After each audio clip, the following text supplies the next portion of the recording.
Nos dias atuais, a gente tem ouvido muito falar, né, de diversos tipos de problemas ambientais.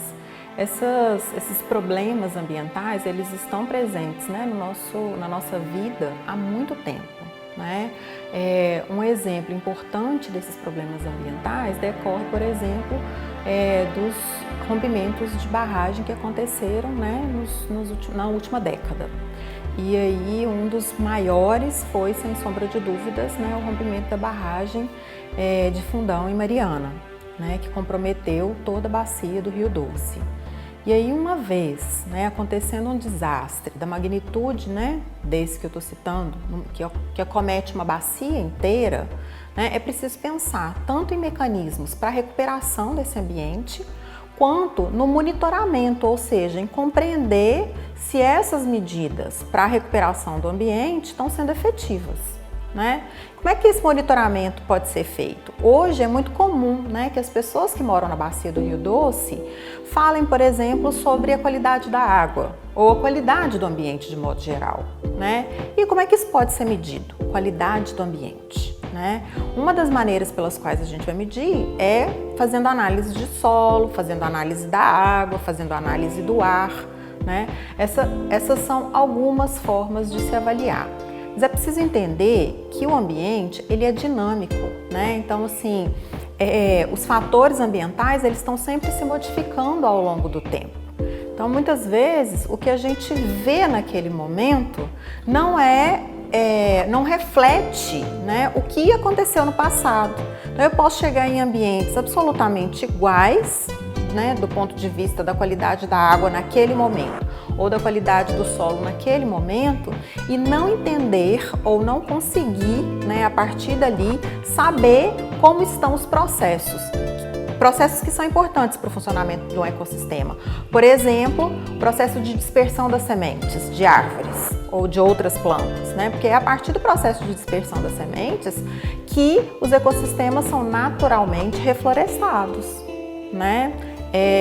E a gente sabe que existe uma relação íntima entre a floresta e a água, né? No sentido de que muitas vezes o ciclo da água numa floresta ele depende das árvores que vão então tirar boa parte da água que está no solo e devolver para a atmosfera, ou que vão proteger ou limpar, né, a água que vem, né, de áreas de morro e que vão parar então ou vão abastecer os cursos d'água.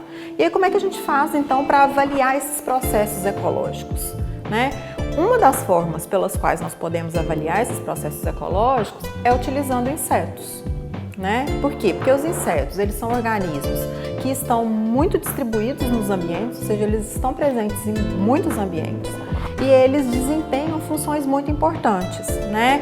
Os insetos, eles ajudam no processo de decomposição da matéria, né? Ou seja, eles vão ajudar a devolver a matéria orgânica para o solo, eles vão ser importantes para controlar o crescimento de plantas, eles conseguem uns controlar os outros, então os próprios insetos, eles funcionam então como inimigos naturais uns dos outros que vão se controlar, né? Contribuindo para processos que depois a gente aprendeu a manipular, né? E aí foi aí que, por exemplo, a gente criou o controle biológico de pragas. Então, entender os insetos nos ecossistemas pode ser muito importante, pode ser uma ferramenta muito importante para entender o funcionamento dos ecossistemas. Né? E um grupo que vai ser muito interessante nesse tipo de estudo é o grupo das formigas, porque as formigas elas estão em toda parte, né?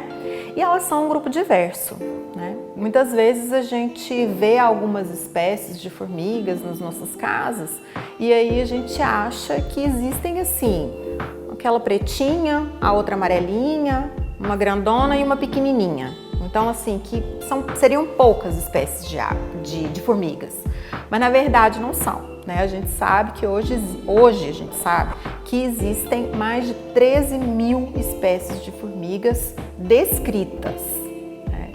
E aí nós podemos então entender essa diversidade e usar a presença das formigas para entender o funcionamento do ecossistema. Então a gente sabe, por exemplo, que existem formigas que só existem nas copas das árvores. outras formigas que existem, que conseguem sobreviver em ambientes perturbados, em ambientes urbanizados. Então, se, por exemplo, eu vou em uma determinada área e ali eu consigo perceber que existem formigas típicas de ambientes urbanos, mesmo que seja uma área de floresta, então eu consigo entender que naquela área ou ela já foi perturbada ou ela está muito próxima de uma área que é perturbada, que é urbanizada, né? Ou seja, aquela área, mesmo eu não conseguindo ver pessoas ali, ela é uma área que apresenta sinais da presença humana. Então a gente consegue entender, né, muitas vezes o funcionamento de um ecossistema a partir da presença de espécies de formigas. Existem formigas que são típicas de ambientes muito conservados e espécies de formigas que são típicas de ambientes mais perturbados ou que são, como eu disse, né, urbanizados. E em relação, de modo particular, ao desastre, né, das barragens, né, que acometeram especialmente o desastre, né, da barragem de Fundão, da bacia do Rio Doce, a gente tem assim, impactos importantes nas áreas ciliares. E a gente sabe que existem formigas, determinadas espécies de formigas, que ocupam predominantemente áreas ciliares.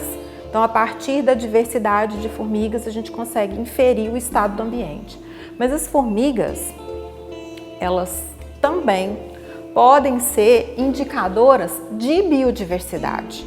Então, para além de indicar o estado do ecossistema, elas podem indicar a quantidade de espécies que tem no ecossistema. Porque existem pesquisas, né, que vão mostrar que quanto maior a diversidade do ecossistema como um todo, maior a diversidade de formigas.